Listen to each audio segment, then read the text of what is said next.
Quand Jésus apprit l'arrestation de Jean le Baptiste, il se retira en Galilée. Il quitta Nazareth et vint habiter à Capharnaüm, ville située au bord de la mer de Galilée, dans les territoires de Zabulon et de Nephtali. C'est pour que soit accomplie la parole prononcée par le prophète Isaïe. Pays de Zabulon et pays de Nephtali, route de la mer et pays au-delà du Jourdain, Galilée des nations.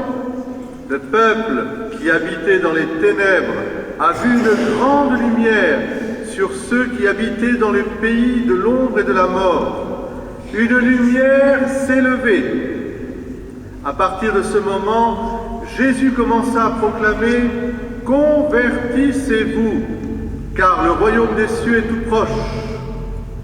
Comme il marchait le long de la mer de Galilée, il vit deux frères, Simon, appelé Pierre, et André, son frère, qui jetaient leurs filets dans la mer, car c'étaient des pêcheurs.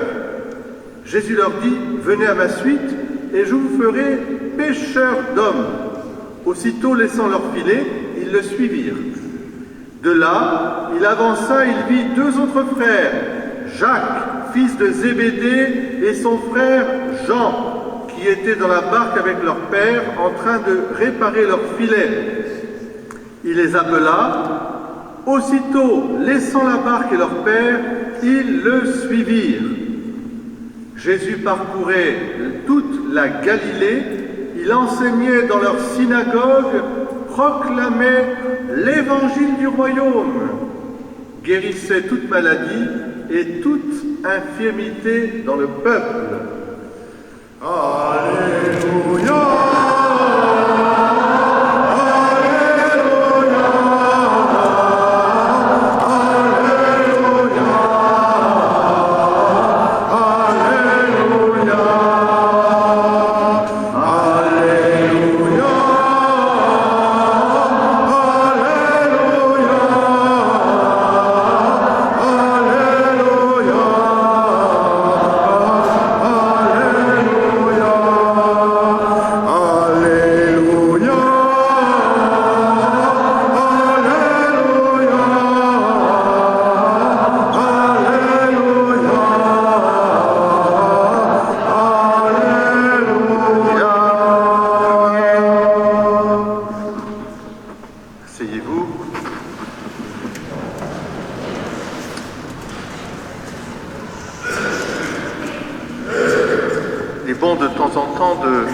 De porter la parole, cette parole qui est un recueil pour nous visible, qu'on appelle la Bible, mais aussi particulièrement dans la liturgie, on appelle ça un lectionnaire ou même encore plus précisément un évangéliaire, puisqu'il est recueilli l'évangile, c'est-à-dire la bonne nouvelle du royaume.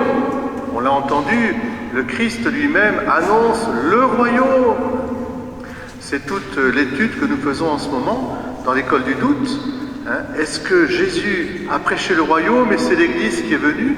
Eh bien, on étudie l'Église pour montrer que cette annonce du royaume, c'est bien l'Église et le royaume, c'est tout un. Mais avec quelque chose qui dépasse la vision qu'on peut avoir un petit peu trop, je dirais, visuelle d'une société qu'on appellerait l'Église. Il faut à la fois garder l'aspect visible et dépasser le visible pour aller vers l'invisible du mystère même de cette, finalement, proximité de Dieu qui est venu s'incarner pour devenir homme, être l'un parmi nous et à travers cette incarnation constituer ou reconstituer la grande famille des enfants de Dieu. C'est ça le royaume. Le royaume, c'est la maison, la grande maison de Dieu. Alors, je trouve que c'est important pour nous de voir la prophétie d'abord. Prophétie d'Isaïe que nous rappelle Matthieu, mais que nous avons entendu dans la première lecture. Prophétie tout à fait exceptionnelle. Pays de Zabulon, pays de Nephtali, c'est des noms bizarres pour nous. Ce sont des noms sémites de ces pays. Alors c'est pas Zébulon, mais c'est Zabulon. Donc, mais en fait, c'est pour nous dire que dans ces pays-là, qui sont les pays aux confins de la Judée, on est en Galilée. Galilée, le pays, la terre des nations, parce que c'est une partie d'Israël qui est ouverte sur toutes les autres civilisations. Alors, Jésus va s'installer là. C'est très important. La lumière qui est descendue du ciel va venir en Galilée. Ça, c'est le premier point. Puis, deuxième point, cette lumière qui vient en Galilée, Jésus va quitter sa ville où son papa et sa maman habitaient. Où est-ce qu'ils habitaient?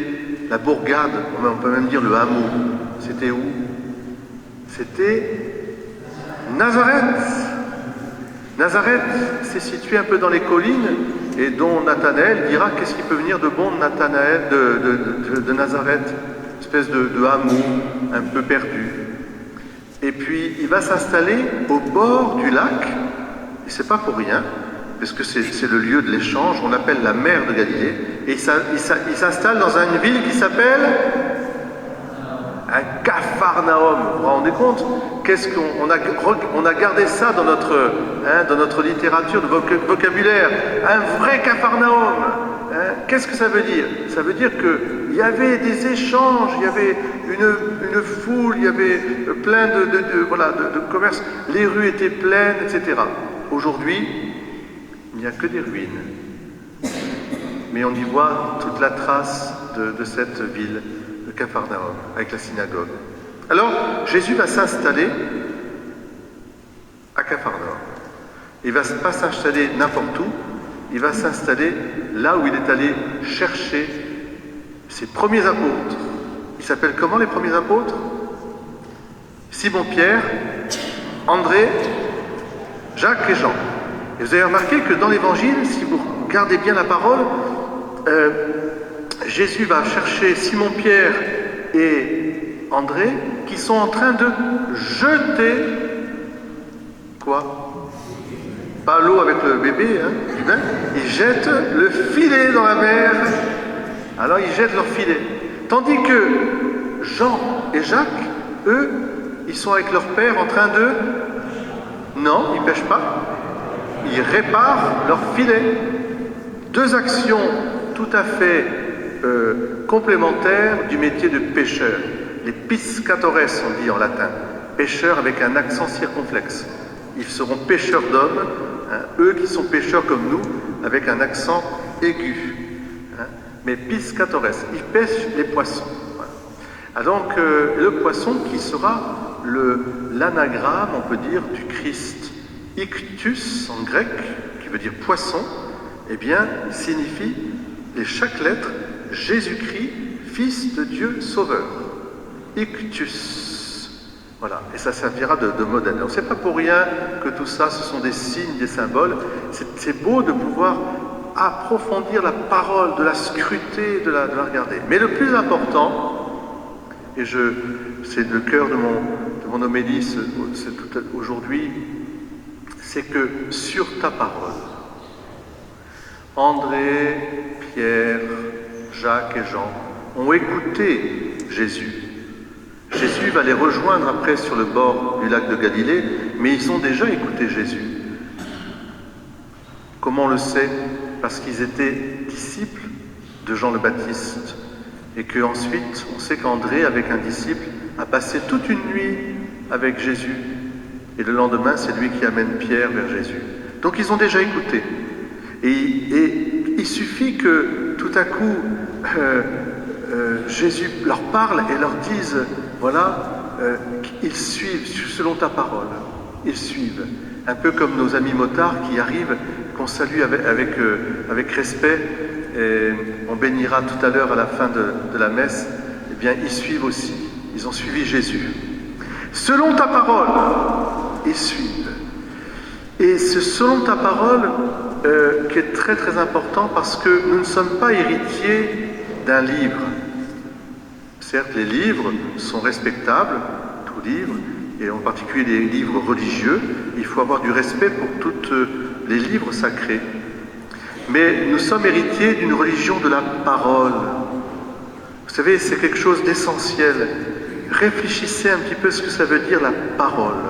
La parole, c'est, avec nos amis Motopassion et Thierry, c'est quand on donne un rendez-vous, hein, je te donne une parole, je serai là.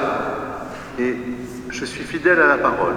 Eh bien, cette fidélité à la parole, parce qu'elle est l'expression du cœur profond. La parole, rappelez-vous, autrefois, on n'avait pas tous ces feuillets, tous ces formulaires ABC de couleur dans l'administration qu'on vous donne. On avait la parole. On se voyait, tiens, ce bien m'intéresse, allez, top là. On s'échange, on échangeait la parole et c'était bon. Il n'y avait pas d'acte formulé. Après, on a écrit, bien sûr, mais c'était d'abord la parole. La parole exprimant quelque chose de profond parce qu'elle engage votre être tout entier. Selon ta parole, es-tu un homme, une femme de parole? L'engagement. Eh bien, disent les anciens, et toutes les religions le disent aussi, Dieu a créé l'homme et l'image à sa ressemblance, et il a confié dans cette ressemblance à lui-même cette parole. Il a donné à l'homme de pouvoir parler, de pouvoir exprimer, de pouvoir, d'une manière intelligente et intelligible, et surtout à travers la parole de pouvoir se donner. Dieu n'a qu'une parole, c'est son Fils Jésus-Christ, par lequel il a tout fait. Au commencement était le Verbe, c'est le même mot en grec que parole, hein, le logos. Dieu n'avait qu'une parole, c'est son Fils, par lui tout a été fait. Et il a déposé cette parole en nous. C'est pourquoi nous sommes héritiers d'une religion de la parole. Parce que qui dit parole dit échange. Qui dit parole dit dialogue. Qui dit parole dit aussi engagement. Je te donne ma parole. Dit fidélité.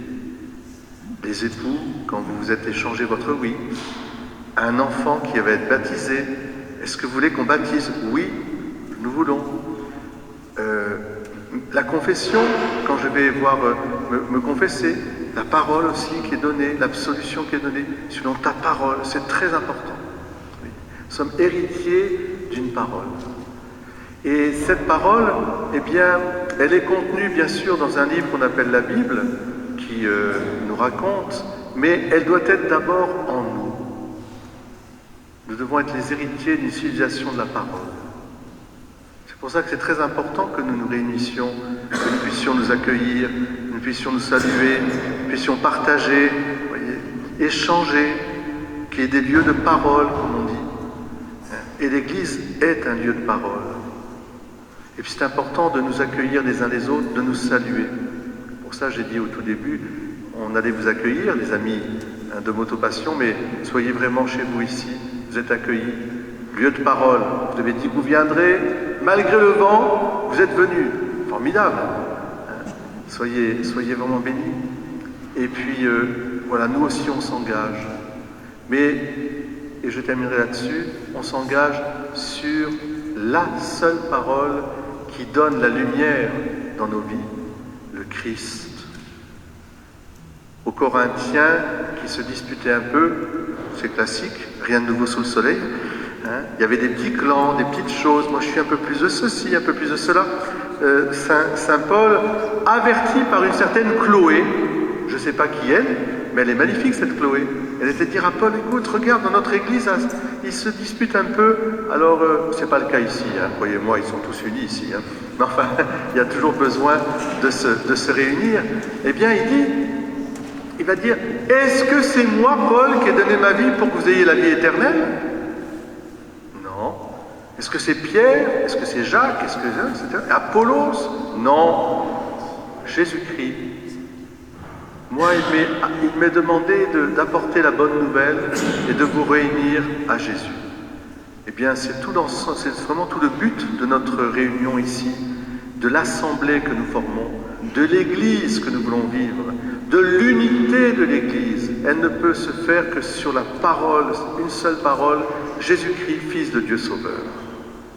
Et puis, je termine, puisque ma maman me regarde auprès du bon Dieu, puisque je l'ai enterré vendredi, par une petite chose aussi que je trouve très juste, c'est que le fait de pouvoir parler, de pouvoir se réunir dans le Christ Jésus, ouvre le ciel et la terre et le ciel communiquent.